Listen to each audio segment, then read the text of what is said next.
Hi everyone, happy Monday. It is Make, Do, and Mend, which we do every Monday afternoon at 3 p.m. and then we upload the videos afterwards to our IGTV.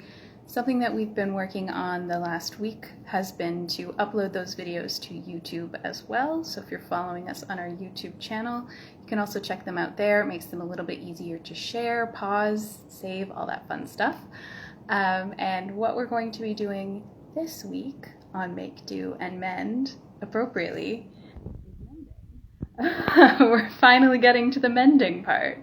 We've made, we've done, and now we're mending. So I'm going to start off with a few examples of some things that I've already mended, and then we're going to dive into the technique of darning, which will be about all we'll have time to cover in this particular class. But if you'd let me know in the comments or by messaging us if you're interested in learning more about the different types of mending, we can always do another video in another week. So I will flip you into here and show you some samples that I've been working on.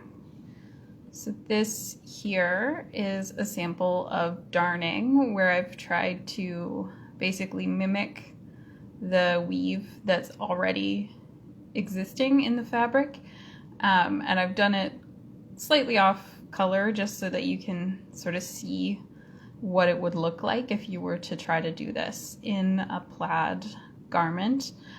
This is something that took a fair bit of practice to get to, and I'll show you my first attempt at this, which was actually on a garment rather than just on a scrap. One of my beloved plaid shirts. Let me see if I can find it here. So I had a hole in this shirt that had gone completely through the fabric that was about the size of like a toonie, I would say.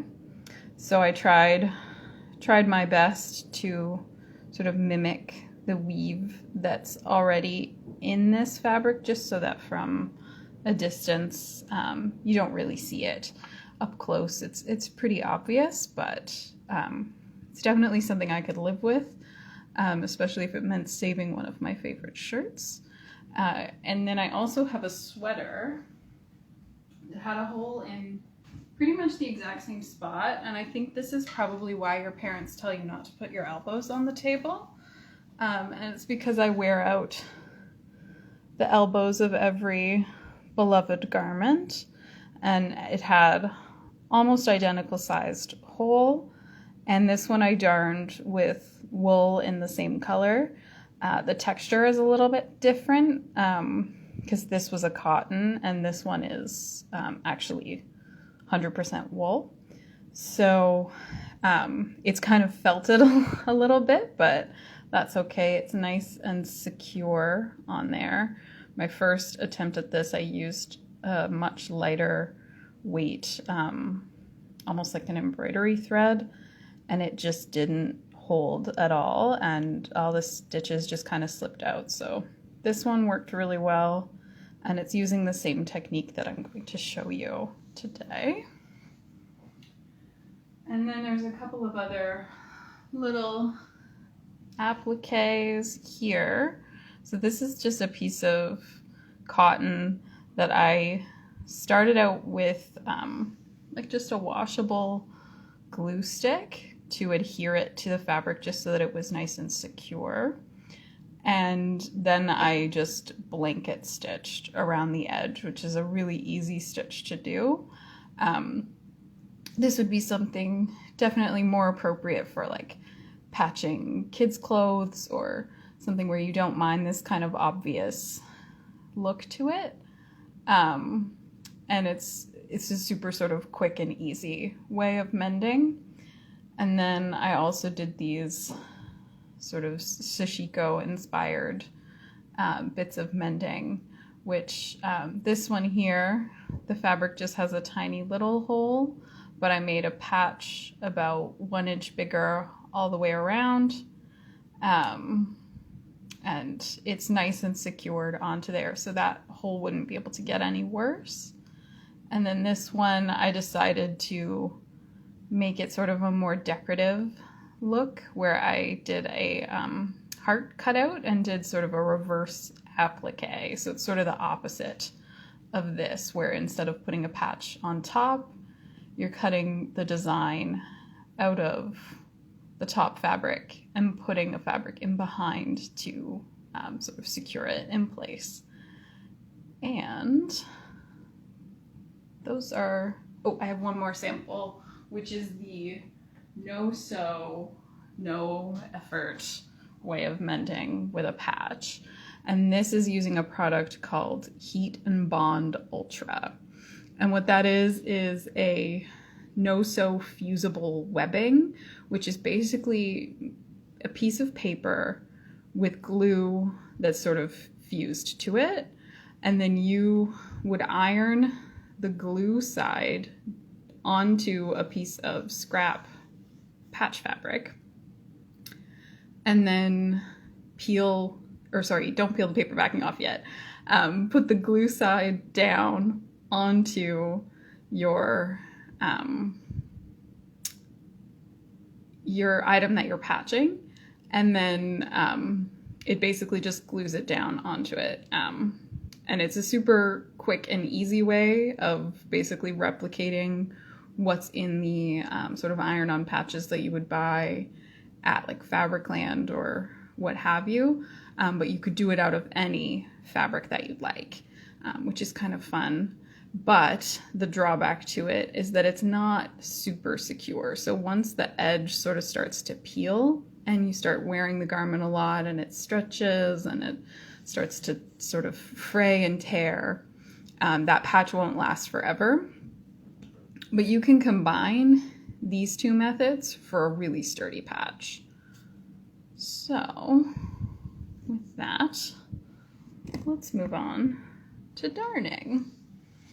And for darning, the yarn that I'm using is actually this, just like a lightweight cotton yarn. So it's a 1.75 ounce or 50 gram ball of yarn, but it doesn't give me, oh, there was the weight of it or the size gauge.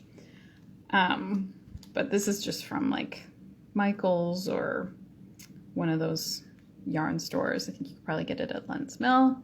And then instead of using the whole thickness of this yarn, it's actually just one strand of the threads. So you have to just sort of cut it and carefully take one of the strands out from the bulk of it, and then that's a really good weight for mending.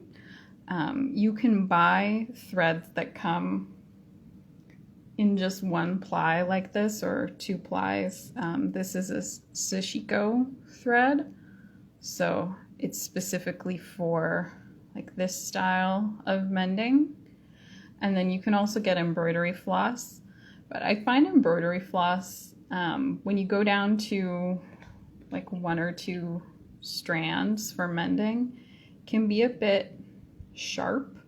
Like there's not a lot of give to it, and it's a pretty kind of hard thread. So it doesn't make the most flexible thread for mending. But if that's all you have, it'll work just fine. And I've got this patch that I've started. So I'll finish this one up, but I'll show you sort of how I got these stitches going across first. And I'll use this piece of fabric here that I've cut a hole into. And what I'm using, I'm just gonna tilt everything down a little bit, is a mason jar lid and a couple of elastics just to hold it in place. So I have this thicker elastic band, like a broccoli elastic would probably work really well. And then to keep that in place over top, it always takes me a couple of tries. keep that in place over top, I have like just a slightly tighter, narrower elastic.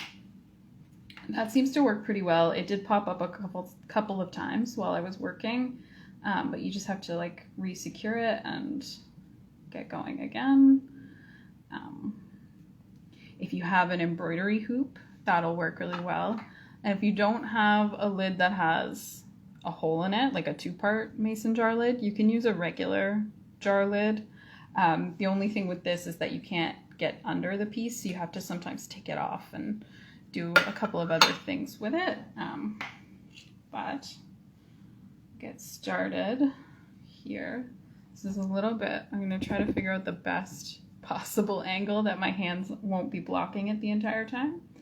But I'm going to start here, and I'm coming up just like, I don't even know how much that is, half a centimeter maybe. Actually, I'm going to go over a little bit more, because you don't want to be like right at the edge of where the tear is, because you're trying to secure that tear. Oh, and I didn't, went all the way through.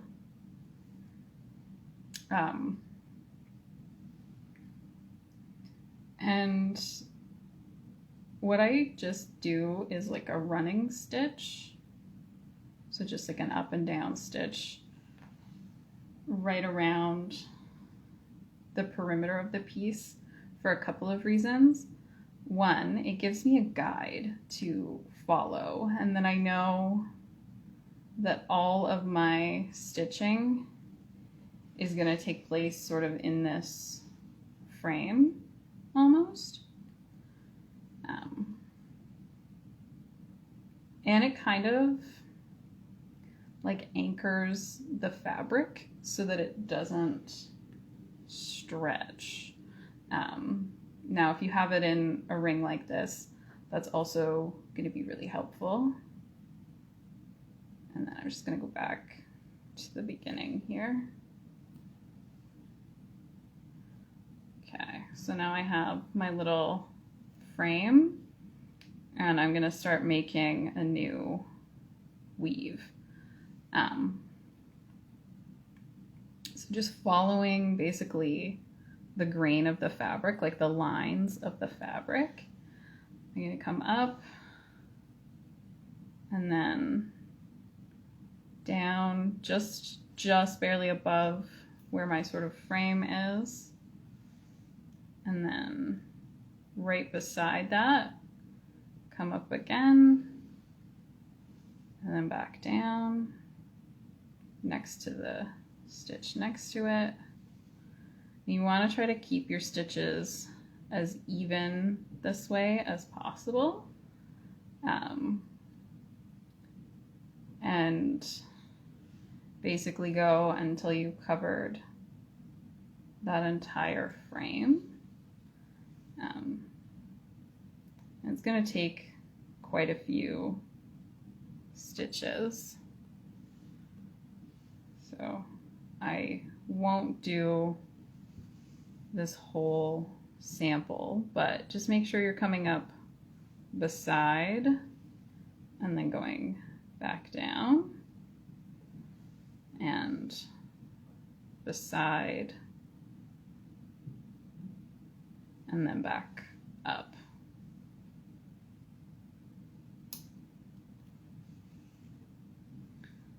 And you'll keep going until you have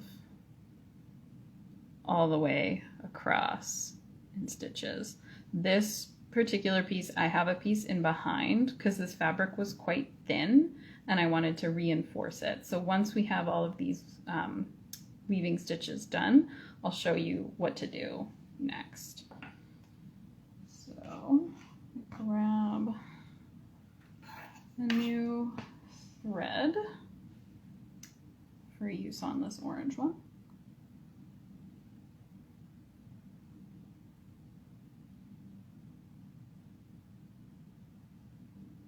Clothing repair has been something in the past year that has become really, really important to me. It started probably the first or second week of the pandemic that a lot of my clothing was just starting to wear out. And being home all the time, I was really aware of how much I needed, not necessarily new clothes, but just functioning clothes. And what I ended up doing was just starting to mend as many things as I could. And so that began with my socks, and then onto things like leggings, and then onto sweaters and shirts. And you just need to start with something small, and start with something that's sort of low stakes, like a cotton pair of socks, or something that you wouldn't be upset if something bad happened to it. And just from there, you can get more adventurous. And you can also practice on scraps of fabric.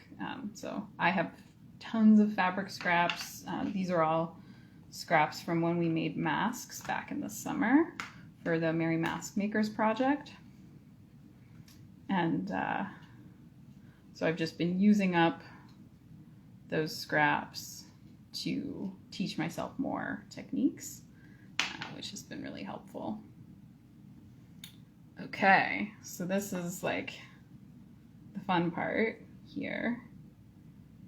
Now, what I've done with these white stitches is they're weaving in and out, or up and down, on the pink stitches. And it's basically creating new fabric in place of where there's a tear. So come up here, and I'm going to do a little kind of back stitch to get started. So don't pull your thread all the way through, and then just come down and go through the fabric like that. So just one single stitch, and that's just instead of a knot, because you don't want knots because they're going to get lumpy. And then I'm going to come back up and turn just a tiny bit so it's a little bit easier for me. And then I've gone over, so I need to go under on the next one, and then over, and then under. And I just do maybe 4 or 5 of those at a time before coming up and just sort of making sure my thread's not veering too far off to the side. And then I need to go under, over, under, over, under, and then come through. So it can seem a bit tedious when you're first starting out, but after the first few rows, it starts to become really just sort of easy. Like the motion becomes a lot easier, and you just sort of get into a groove. So I'm just making sure that my stitches are staying in line. My needle came unthreaded, so I'm going to awkwardly thread it off camera. And with something like this, you don't want to double knot your thread, or double stack. I don't even know what the word would be. You don't want to use 2 thicknesses of thread. You just want to use like a single thickness. And so we're at the end of the row there, and I'm going to push my needle down through the fabric and then come up right next to where I was, just like tiny little bit, almost like one thread width away, because you don't want it right next to it, because you don't want the holes between the fabric between the holes to tear. So this way we're going to start under and then over, under and then over, under and then through, just to again keep our weave nice and tight. There are some fancy gadgets that you can get to make this process a little bit easier. This one called the Speed Weaver, and there's one that's locally made that's really cool. It's called the Swift Darner, and basically what it is, it's almost like a mini loom that you sort of hook onto your work surface, and work surface being your garment, and you do the same process, but there's these little hooks that help lift your sort of over and under threads and make the weaving process quite a bit easier.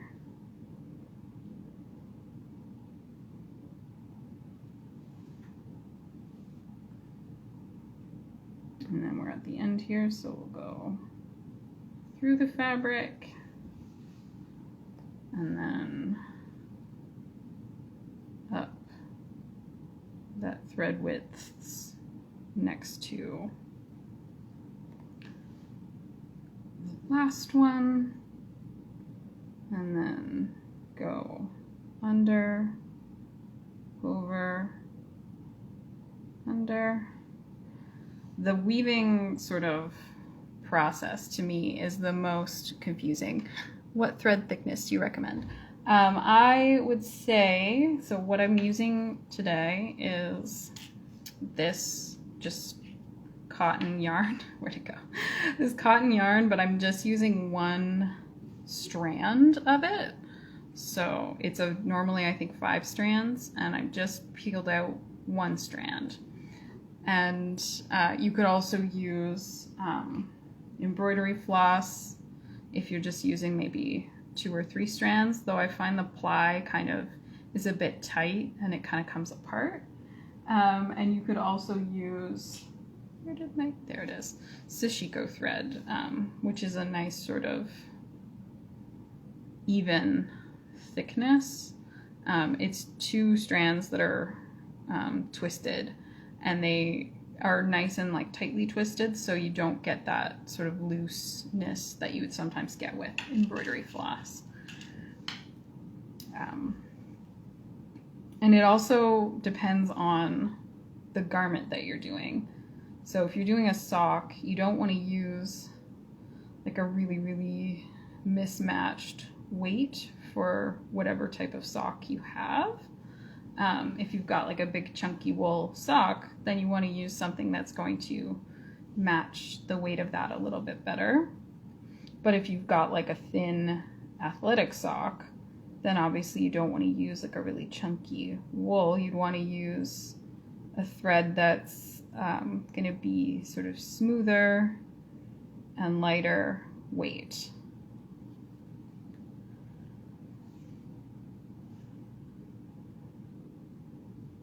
And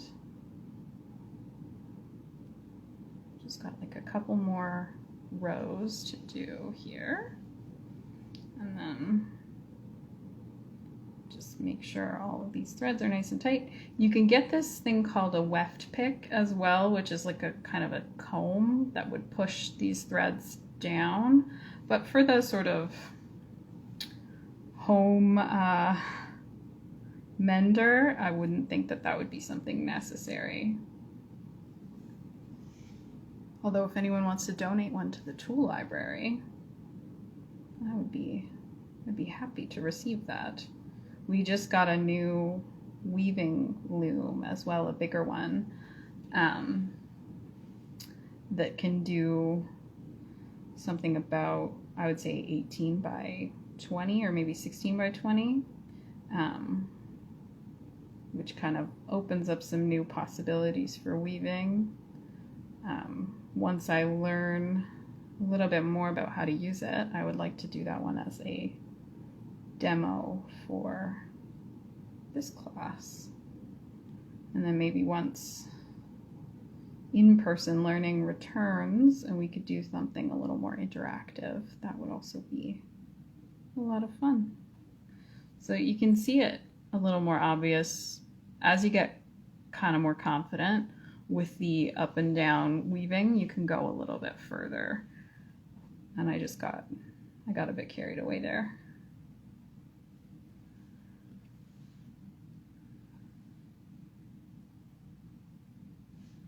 And I'm going to do one more row on this, and then I'm going to call that done, I think.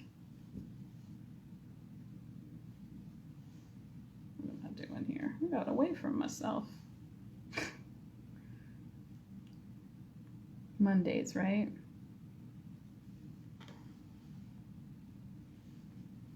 And just a note, as I was tugging the thread there, you don't want to pull super tightly, but you definitely don't want to leave a lot of slack either. You want to make sure that the fabric is tight on whatever you're using as your work surface, whether it's a embroidery hoop or mason jar lid or other type of, some people darn using a light bulb. That seems a little dangerous to me. Some people will darn with like an actual egg. You can also get wooden darning eggs. Although the last time I checked a fabric store for a darning egg, they did not have them.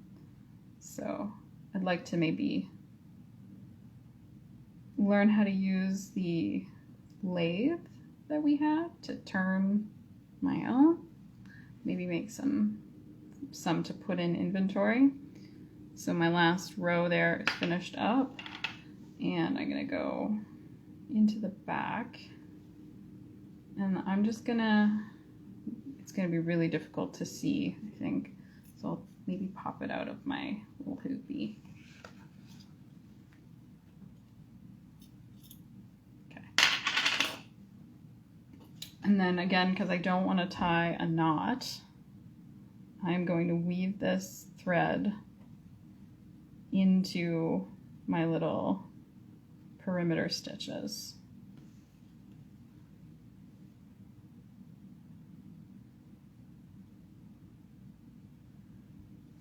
And it'll be sort of secure by that and doesn't need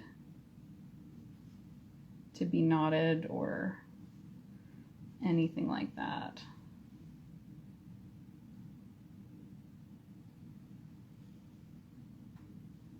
Because it can't go anywhere. And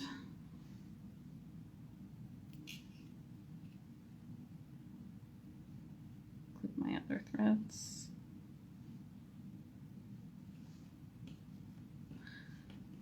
And then what I'll do with this is I'm going to cut it and then blanket stitch it just like these, like just this back patch, just so that it doesn't fray. And that would be if you were just needing to sort of reinforce your work like that. But that is the basics of darning. And that is going to be it for today.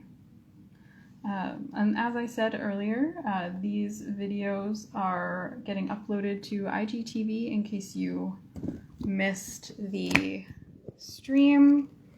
And we are uploading them, there I am, uploading them to YouTube as well to make them easier to share and easier to save. You can look at them on your big screen, which is nice. IGTV has been great, but this offers us a little bit more flexibility, and we're also going to be doing that with our backyard caring live streams as well.